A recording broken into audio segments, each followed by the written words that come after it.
গতকাল ঘোষণা দিয়ে মাইকে ঘোষণা দিয়ে ছাত্রলীগ ছাত্রদলকে নোয়াখালীতে মাইকে ঘোষণা দিয়ে পিটিয়েছে, সেটাকে উদযাপন করতে দেখা গিয়েছে বসুন্ধরা ইস্ট ওয়েস্ট মিডিয়াকে এবং কিছু টকশোজীবীদেরকে। মাননীয় সদস্য আবুল হাসনাত, কুমিল্লা 4। ধন্যবাদ মাননীয় স্পিকার। মাননীয় স্পিকার, আমার প্রশ্নটি হচ্ছে, সাংবাদিকদের পেশাগত নিরাপত্তা অবশ্যই প্রয়োজন এবং দীর্ঘ 17 বছরের বেশি সময় আমরা দেখেছি সাংবাদিকতা করা খুব ডিফিকাল্ট ছিল।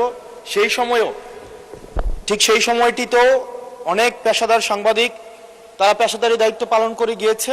আমার প্রশ্নটি হচ্ছে, আওয়ামী লীগের সময় যেসব সাংবাদিক পরিচয় দিয়ে যারা গণহত্যা, যারা ভোট চুরি, গুম, খুন, ব্যাংক ডাকাতি, সেগুলোর বৈধতা এবং সম্মতি উৎপাদন করেছে মিডিয়াগুলোতে, এবং যারা আজকে সরকার দলে আছে বিএনপির সর্বোচ্চ নেতা বর্তমান প্রধানমন্ত্রী, উনাকেও বিভিন্ন ষড়যন্ত্রকারী, দেশদ্রোহী হিসেবে আমরা দেখেছি বসুন্ধরার ইস্ট ওয়েস্ট মিডিয়া বিভিন্ন সময় নিউজ করেছে।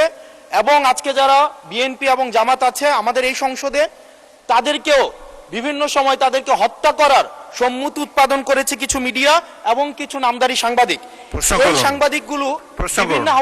এই সাংবাদিকগুলোকে বিভিন্ন হাউজে আবার এখন বর্তমানে পুনর্বাসন করা হচ্ছে।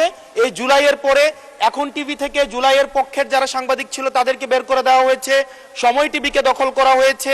ইস্ট ওয়েস্ট মিডিয়া অর্থাৎ বসুন্ধরা গ্রুপের যে মিডিয়াগুলো রয়েছে তারা প্রতিনিয়ত আওয়ামী লীগের পক্ষে সম্মতি উৎপাদন করে যাচ্ছে।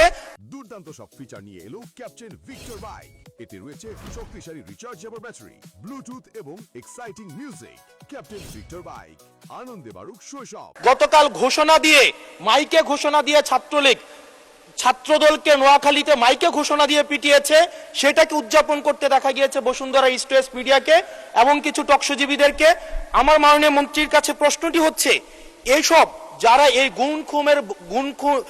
গুম খুনের বৈধতা উৎপাদন করেছে, ভোট চুরির বৈধতা উৎপাদন করেছে, গণতন্ত্রের পক্ষে যারা ছিল তাদেরকে হত্যাযোগ্য করে তোলা হয়েছে, এইসব সাংবাদিক, নামধারী সাংবাদিক এবং এই মিডিয়াদের পক্ষে বিপক্ষে বা কি ধরনের আইনি ব্যবস্থা নেওয়া হবে, আইনি ব্যবস্থা আদৌ নেওয়া হয়েছে কিনা, কেন তাদেরকে আবার পুনর্বাসন করা হচ্ছে, সেটির আইনগত কি ব্যাখ্যাটি কি, সেটি এই সংসদের সামনে উপস্থাপন করার জন্য অনুরোধ জানাচ্ছি।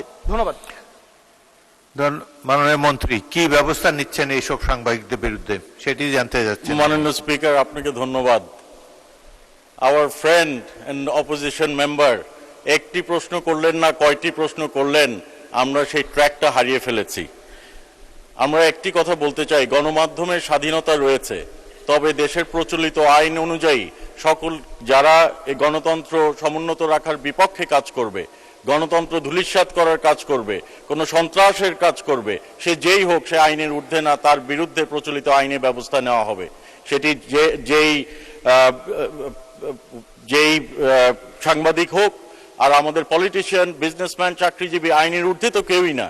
কাজেই কেউ যদি আইনের বিপক্ষে কাজ করে সে তার বিরুদ্ধে বাংলাদেশ জাতীয়তাবাদী দলের নেতৃত্বে যে সরকার গঠন হয়েছে, মাননীয় প্রধানমন্ত্রীর নেতৃত্বে যে সরকার গঠন হয়েছে, সেই বিরুদ্ধে নিশ্চয়ই প্রচলিত আইনে ব্যবস্থা গ্রহণ করা হবে।